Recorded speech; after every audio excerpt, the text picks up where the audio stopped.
बात करते हैं एटमॉस्फेयर यानी माहौल के बारे में। सबसे पहले इसकी डेफिनेशन को देखते हैं, एटमॉस्फेयर है क्या। तो इसकी डेफिनेशन है ब्लैंकेट ऑफ एयर, हवा की एक चादर, सराउंडिंग द अर्थ, जो ज़मीन के इर्द गिर्द मौजूद होती है। अब आप साइंस पढ़ रहे हैं तो साइंस में आपको रैशनल और लॉजिकल थिंकिंग की ज़रूरत होती है। सिर्फ ये बता देना ज़रूरी नहीं होता कि कोई प्रोसेस जो है वो हो रहा है, बल्कि उसकी रीज़न भी बतानी होती है। तो हमने ये तो कह दिया एटमॉस्फेयर में ब्लैंकेट ऑफ एयर, हवा का गिलाफ सराउंडिंग द अर्थ, जो ज़मीन के गिर्द मौजूद होता है। लेकिन ये बताना है कि ये क्यों मौजूद होता है। Due to gravitational force of earth, ज़मीन की जो ग्रेविटेशनल फोर्स है उसकी वजह से।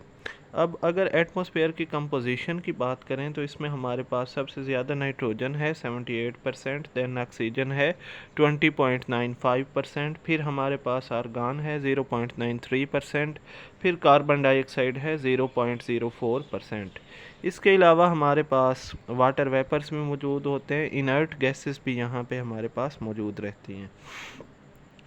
नेक्स्ट अगर हम देखें तो इसकी जो लेयर्स हैं वो यहाँ पे आप इसके लिए कोई भी शॉर्ट वर्ड बना सकते हैं। उसे याद करने के लिए 3 समती का लफ्ज़ जो है वो आपके लिए हेल्पफुल रहेगा।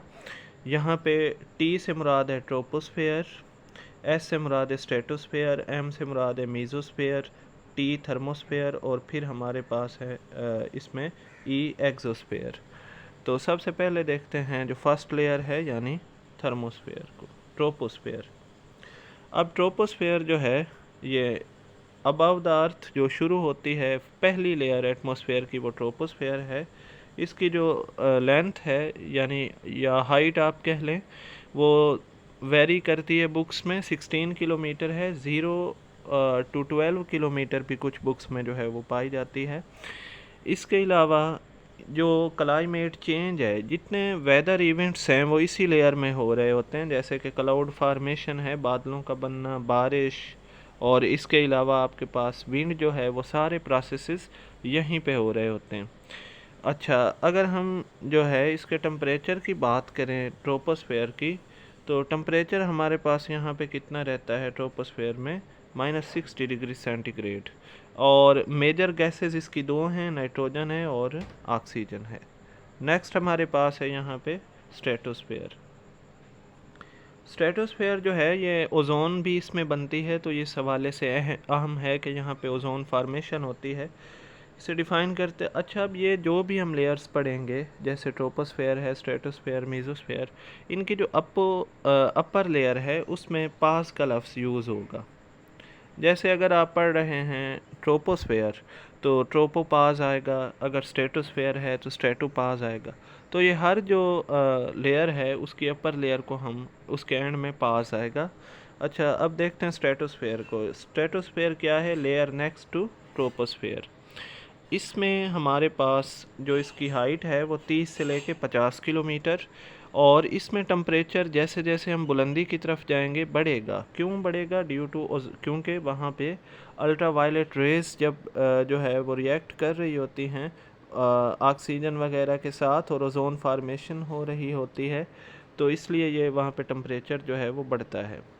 टेम्परेचर हमारे पास कितना बढ़ता है? -60 से 5 डिग्री सेंटीग्रेड तक।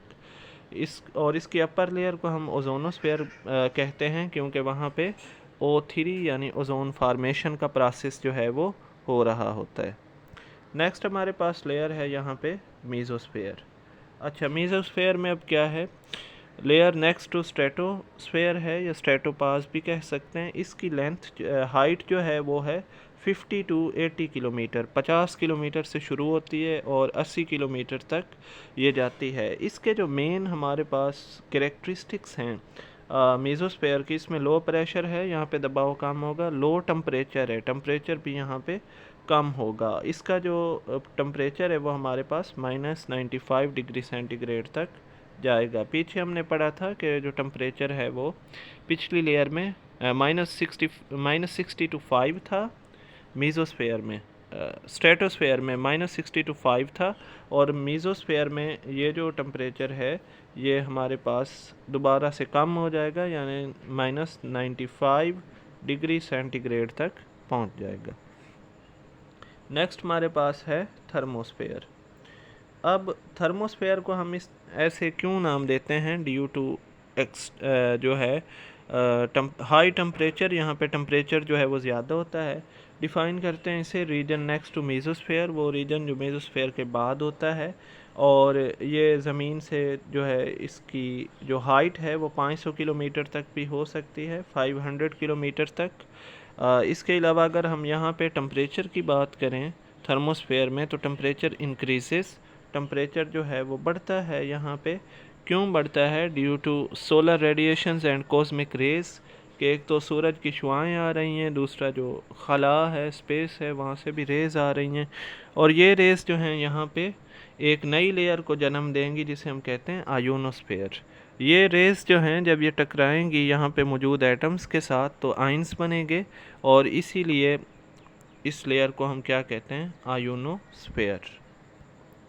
नेक्स्ट हमारे पास है एक्सोस्फेयर। एक्सो मतलब आउटसाइड, यानी अब यहाँ से जो है आउटर स्पेस हमारे पास शुरू हो जाती है। तो एक्सोस्फेयर है हमारे पास। अच्छा जी, एक्सोस्फेयर को कहते हैं आल्सो कॉल्ड आउटर स्पेस, इसे हम आउटर स्पेस भी कहते हैं। इसके अलावा इसकी ख़ास बात यह है कि यहाँ पे कोई एटम्स हमारे पास मौजूद नहीं होते सिवाय हाइड्रोजन और हीलियम के। यहाँ पे सिर्फ हाइड्रोजन पाया जाएगा और हीलियम के एटम्स हमारे पास मौजूद होंगे।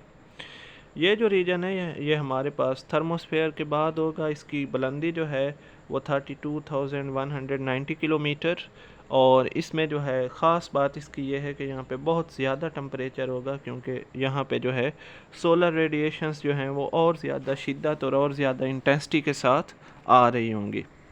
नेक्स्ट हमारे पास इसमें है जो इवोल्यूशन ऑफ एटमॉस्फेयर पे हम बात करेंगे कि इब्तदाई एटमॉस्फेयर जो है वो किस तरह का था, और फिर उसमें जो है हमारे पास ऑक्सीजन कैसे इवाल्व हुई, इन चीज़ों को हम देखेंगे।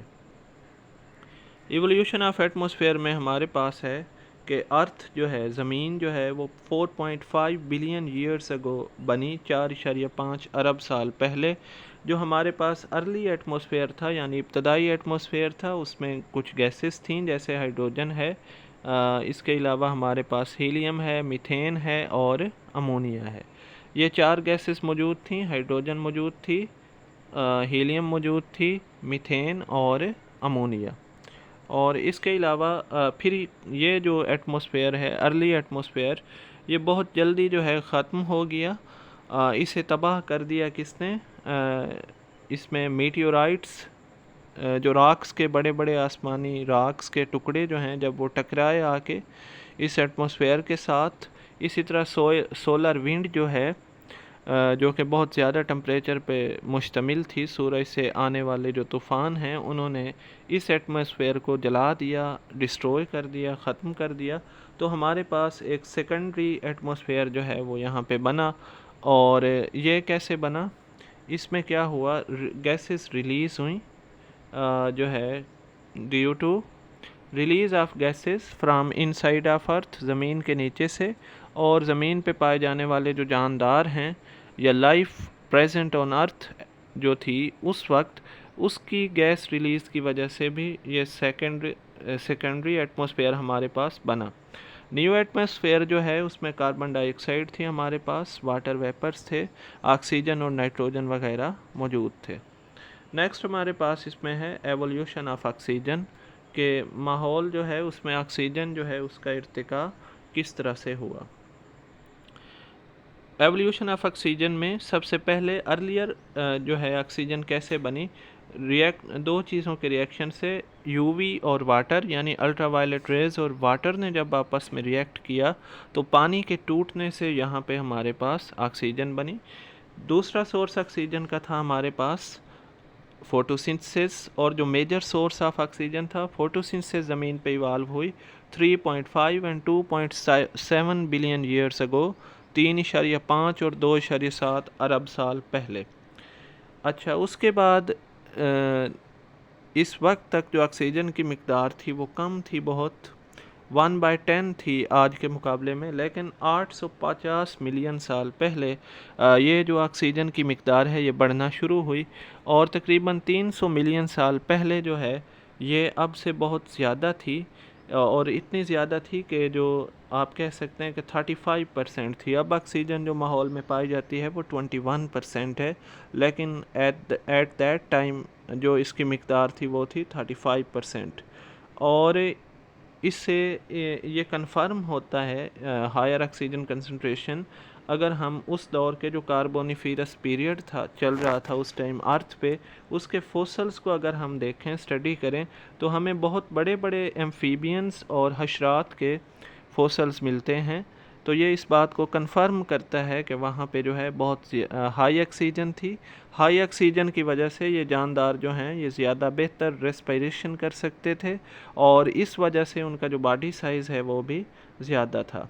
अब ये ऑक्सीजन की जो मिकदार है ये प्रेजेंट लेवल पे आई हमारे पास 2 मिलियन ईयर्स अगो। 2 मिलियन साल पहले जो है ये हमारे पास दोबारा कितनी हो गई, 21%।